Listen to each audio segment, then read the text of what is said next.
Yeah. So mwen nan got la. Mwen nan got la bay sa yo. Mwen an ba te. So welcome to Haiti, build together. Ok, so mwen felicite nou chak gen Haitien ki ta kap tande.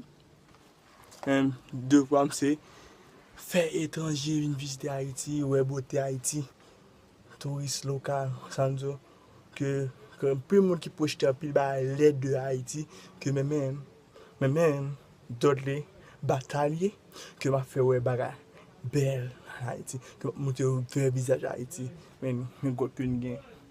So I build together, n'a fait pile changement. Merci en pile.